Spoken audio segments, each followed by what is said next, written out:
Bloomberg Economics modeled what happens if the Strait of Hormuz remains disrupted for 3 months. Oil hits $170 per barrel. And Oxford Economics modeled what happens if the war lasts 6 months. The global economy, starved of 13 million barrels of oil per day, sinks into a full recession. The war started on February 28th. It is now May 1st. That is 62 days. The ceasefire announced on April 8th collapsed within 24 hours. The Islamabad talks failed on April 12th. Trump declared a naval blockade on April 13th. The strait is still functionally closed. 230 loaded tankers are still sitting inside the Gulf. And Vitol, the world's largest independent oil trader, whose CEO Russell Hardy said on April 21st that 1 billion barrels of oil production will be lost because of this war, with 600 to 700 million barrels already gone. 1 billion barrels. That is the scale of what has already happened. And the 3-month mark is May 28th. That is 27 days away. If the strait is not fully reopened by then, the Bloomberg $170 scenario enters the forecast window, and the 6-month mark is August 28th. If the war reaches that date, the Oxford Economics global recession scenario becomes baseline, not worst case. And neither scenario accounts for what happens when you layer a Middle East energy crisis on top of the hottest months of the American summer, when electricity demand peaks, when air conditioning runs 16 hours a day across the Sun Belt, when the grid that the North American Electric Reliability Corporation already warned is at elevated risk of failure is pushed to its absolute limit by heat, by demand, by a war-disrupted fuel supply, and by an infrastructure that was crumbling before any of this started. Americans should be scared about the coming summer, and I am going to explain exactly why, with the data, with the forecasts, and with the specific timeline that nobody on television is connecting for you. Electricity demand will surge 3% this summer, and 2/3 of North America is at risk of power shortfalls. The Energy Information Administration's April 2026 short-term energy outlook projects that summer electricity demand from both the residential and commercial sectors will grow by 3% compared to last summer. Commercial sector growth reaches 6% by summer 2027. That growth is being driven by two forces simultaneously. The first is data centers, whose electricity consumption is projected to more than double by 2030 and quintuple by 2035, according to Chatham House. New data centers require massive amounts of new power generation, and their insatiable demand has led utility companies to run older, less efficient, and more polluting power plants just to keep up. Analysis suggests that data center growth alone could drive up electricity prices as much as 25% for some U.S. markets by 2030. The second force is the Iran war itself. Natural gas, which fuels approximately 40% of American electricity generation, has been disrupted by the Hormuz closure. LNG exports from Qatar, the world's largest LNG exporter, were halted entirely when Qatar Energy declared force majeure on all exports. And while the U.S. produces enough natural gas domestically to cover most of its own electricity generation, the global tightening of gas markets has pulled domestic prices higher because American gas producers can now export at elevated global prices rather than sell domestically at lower ones. LNG exports were already the fastest-growing use of natural gas in the United States, comprising 14.1% of total demand, more than either the residential or commercial sectors. Every cubic foot of gas exported is a cubic foot not available to generate the electricity that will keep your air conditioning running in August. And the North American Electric Reliability Corporation, the authority that assesses power grid reliability, has warned that 2/3 of North America is at risk of energy shortfalls during periods of extremely high electricity demand. This summer, the areas at elevated risk include the entire U.S. Western Interconnection, which covers the western half of the country, the central United States covered by SPP and MISO, ERCOT, which covers most of Texas, the SRT Central Region covering the Southeast, and New England. In the western states, widespread heat waves could trigger shortfalls because the region relies on regional electricity transfers to meet peak demand, and during a widespread heat event, there is no surplus region to import from because everyone is running their air conditioning at the same time. In Texas, NERC warned that dispatchable generation may not be sufficient to meet demand during an extreme heat wave with unusually low winds. Texas came within 4 minutes and 37 seconds of total grid collapse during the February 2021 winter storm. The summer vulnerability is the mirror image of that event. Different season, same fragility, same infrastructure, same consequences if the grid fails. And the electricity bills that Americans are already struggling to pay are about to get worse. Chatham House published an analysis documenting that U.S. energy prices were set to rise long before the Iran war even started. The grid urgently needs upgrading and life cycle repairs. Tariffs on aluminum, steel, and copper have made essential grid materials more expensive. Cancellations of major grid transmission projects have exacerbated the capacity problem. Climate change is accelerating extreme weather events that impose substantial costs passed directly to consumers. Recovery from wildfires in California and hurricanes in the southeast has already driven sharp increases in electricity bills. And under prevailing utility regulation, the burden of transmission upgrades and elevated demand from data centers falls on consumers. The average American household is already paying $40 more per month in electricity than in December 2017, according to the Urban Institute. Alabama is the third highest state in the nation for power bills, with families paying $800 to $900 per month in electricity alone. And those bills were set before the summer peak demand period, before the Iran war drove up natural gas and diesel prices, and before the data center boom added demand equivalent to entire small cities onto grids that were already at capacity. The Chatham House analysis concluded that consumers are likely to face even higher electricity and gas prices in the coming years, in addition to mounting costs from climate inaction. In simple terms, demand is skyrocketing while supply is tightening, and infrastructure is becoming more expensive and vulnerable to extreme weather. That is the grid your air conditioning depends on, this summer. And the people who are supposed to be maintaining it are telling you the risk is elevated, while the people who are supposed to be funding the upgrades are cutting the budgets. Gas at $4.06, and climbing and airlines are hiking fares and adding fees, and summer travel is becoming a luxury.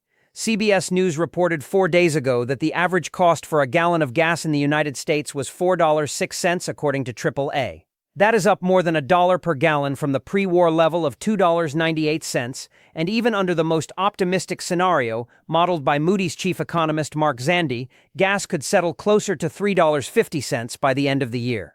$3.50 is the best case. And that best case is still 17% higher than the price Americans were paying before the war started. Jet fuel has more than doubled in price since the conflict began. In Singapore, a major global hub, jet fuel prices have more than doubled. 3 South Korean airlines, including Korean Air, have adopted emergency management stances, shrinking routes and raising fares. Major European airports in London and Frankfurt are developing contingency plans to cope with potential jet fuel shortages that could ground commercial flights entirely. And American airlines are responding the way airlines always respond to fuel cost increases. They are hiking ticket prices, they are introducing bag fees, they are adding surcharges. Southwest, which was historically one of the most consumer-friendly airlines in the country, has revised down its quarterly forecasts and cited softness in demand as the macro environment weakens. Delta CEO Ed Bastian publicly stated that consumer and corporate spending started to stall. The summer vacation that millions of American families had planned and budgeted for months ago was priced at pre-war fuel costs. The summer vacation that those families will actually take, if they take one at all, will be priced at war-level fuel costs. A family of 4 flying from Chicago to Orlando paid approximately $1,200 in round-trip airfare last summer. That same flight this summer will cost $1,600 to $1,800 after the fuel surcharges and fee additions. The hotel that cost $180 per night last summer has raised rates because their electricity and supply costs have risen. The rental car that cost $45 per day will cost $55 because insurance and fuel surcharges have been passed through. The meals, the gas for the drive to the airport, the parking, the admission tickets, every component of the summer vacation has been repriced by the war that the family had no say in and no ability to avoid. And millions of families will do the math and quietly cancel. They will tell the children that maybe next year. They will eat the non-refundable deposit on the hotel because eating the deposit is cheaper than taking the trip. And the vacation economy, which represents a significant driver of summer GDP in states like Florida, California, Arizona, Nevada, and the Carolinas, will contract because the families that would have spent are choosing not to. Not because they do not want to, because they cannot. And the Australian Prime Minister told his voters in a televised address that the months ahead may not be easy. The British Prime Minister warned that the world was on a volatile path. The South Korean president said the situation is so serious it keeps him up at night. World leaders are publicly warning their populations about what is coming this summer. The American government's message through a White House spokesperson is that the economy remains on a solid trajectory. The disconnect between what foreign leaders are telling their citizens and what the American administration is telling its citizens is itself a data point. Either every other leader in the industrialized world is wrong, or the White House is not being honest about the scale of what is coming. The gas price alone will cost the average American family an additional $1,200 to $1,500 in fuel expenses this summer compared to last summer. That is $1,200 to $1,500. That is not available for groceries, for rent, for childcare, for medicine, for the electric bill that is about to surge during peak summer cooling season. And the families that are already running their household budgets at zero margin will not absorb that cost. They will cut something else. And the something else is always the thing that matters most but can be deferred the longest.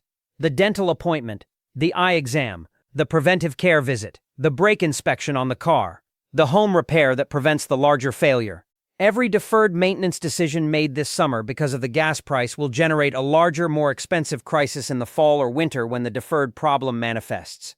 Inflation could hit 4% by fall, and the grocery bill that was already unbearable is about to get worse. Scott Lincecum, Vice President of General Economics at the Cato Institute, told CBS News that the Personal Consumption Expenditures Price Index, the Federal Reserve's preferred inflation gauge, could hit 4% by the end of the year. 4%. That would be double the Fed's target rate of 2%. And the PCE was already at 2.8% in February, before the full effects of the war worked through the supply chain. The March CPI came in at 3.3% annual, with a 0.9% monthly spike, the largest single-month increase since May 2022. An economist told CBS News they expect inflation to come in hot in April and remain elevated throughout 2026. That is the clinical language. The human language is that the grocery bill that was already devastating household budgets is about to get more devastating. The war has disrupted 1/3 of globally traded fertilizer. American fertilizer supply was at 75% of normal in mid-March. Corn Belt farmers are making planting decisions right now with inadequate fertilizer at prices that are 40 to 50% above pre-war levels. Urea fertilizer is up roughly 50% since the end of February. And the National Corn Growers Association chief economist Krista Swanson warned that if the war lasts into May, which it has, farmers will still confront high prices in August when they order next year's fertilizer, meaning the 2027 crop is already being affected before the 2026 harvest is even in.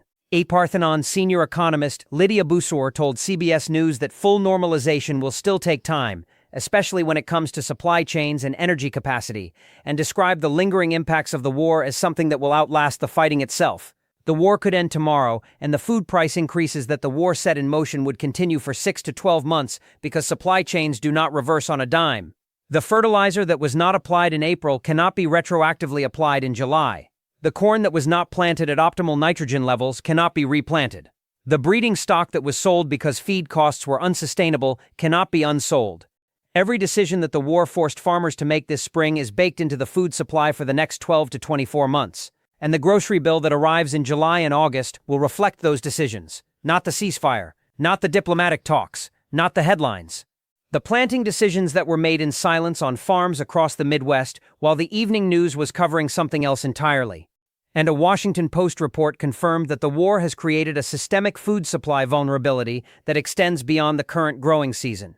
The chief economist of the National Corn Growers Association warned that if the war continues, farmers will confront high fertilizer prices in August when they order for the 2027 crop, which means the damage to the food supply is not a one-season event. It is a multi-year disruption that compounds with each planting cycle that occurs under war-distorted input prices. The 2026 harvest will be smaller because of fertilizer and diesel disruptions.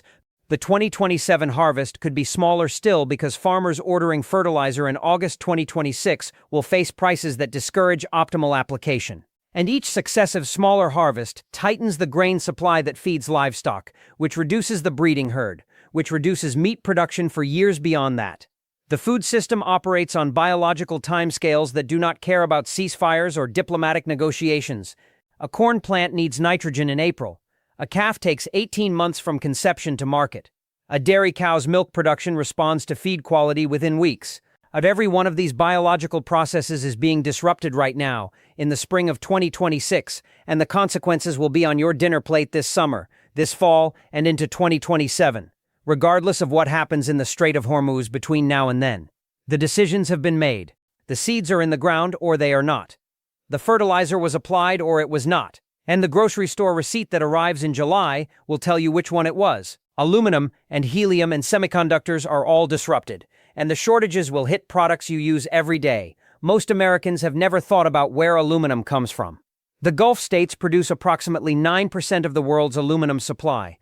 On March 28, Iran struck Emirates Global Aluminum, causing massive production disruptions.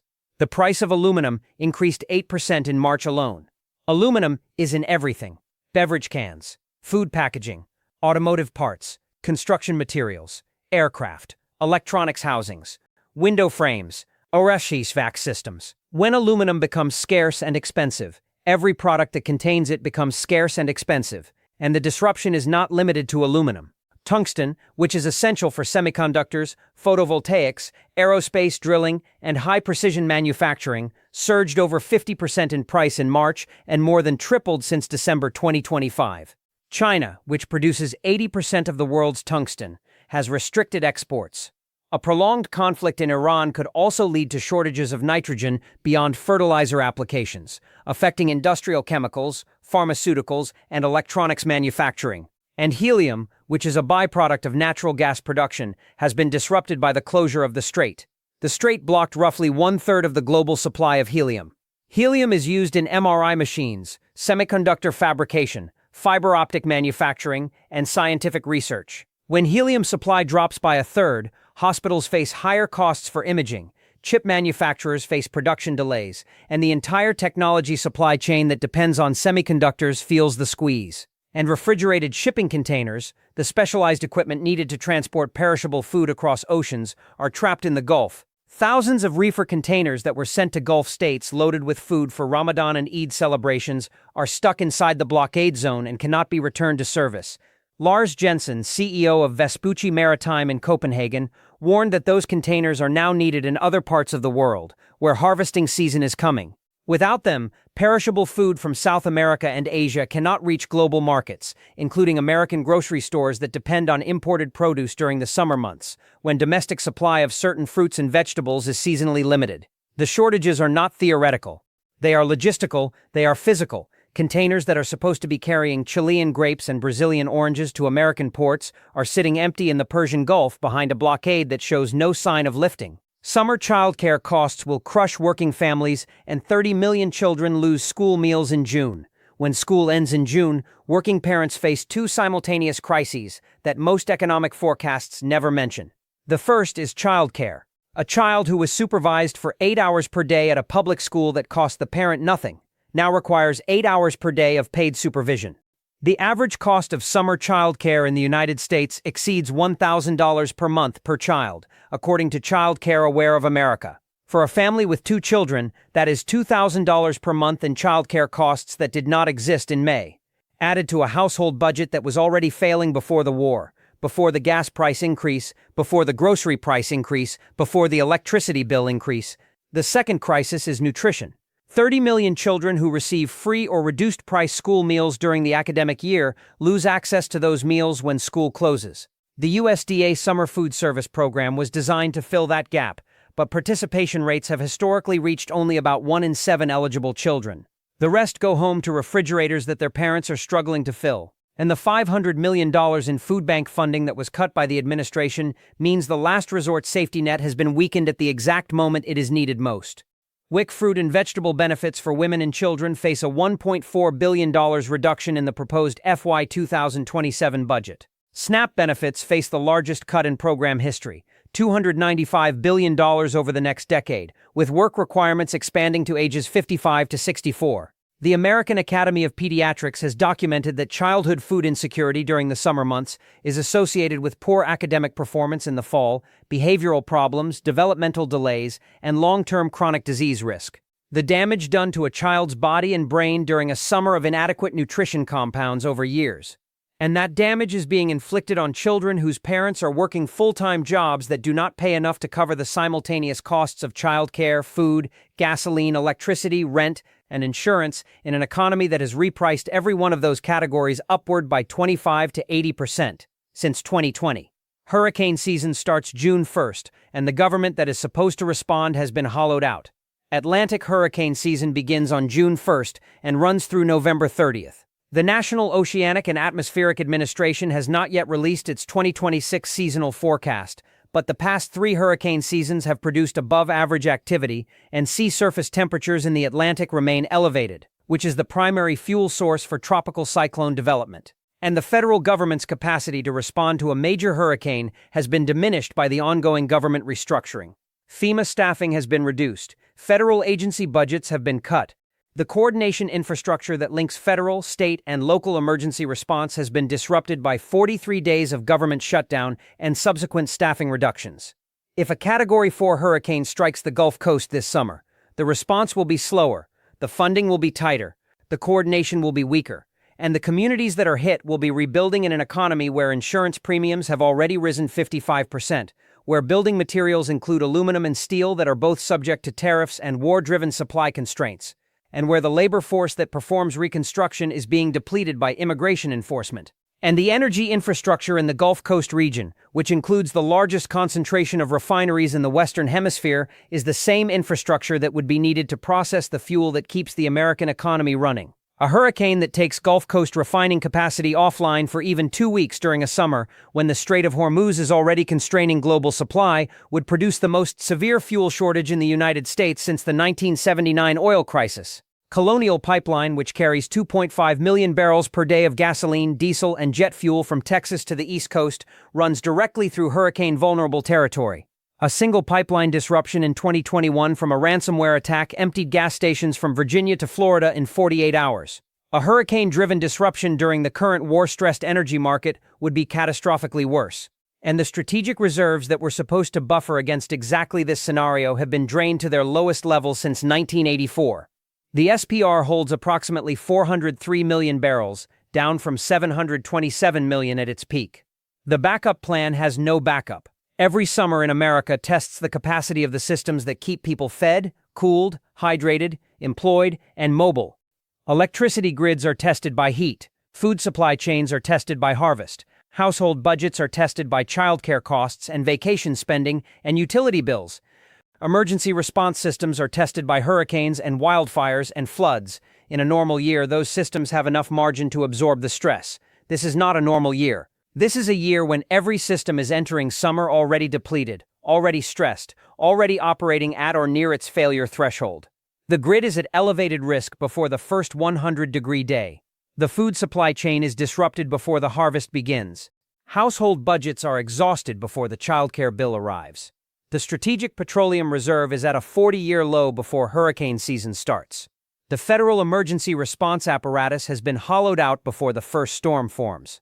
And the war that caused the energy crisis, the inflation, the fertilizer disruption, and the supply chain breakdown has not ended. The ceasefire collapsed, the strait is still closed, the tankers are still stuck, and the forecasts that assume a quick resolution are being revised upward every week as the conflict persists beyond every initial assumption. This summer is not a stress test. It is a stress test applied to a patient that is already in the ICU.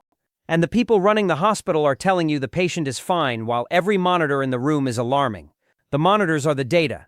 The data is what I have shown you, and the data says this summer will be unlike any summer in modern American history, not because of any single event, because of the convergence of every vulnerability at the same time, in the same season, in the same country, hitting the same households that were already at their breaking point before any of it began.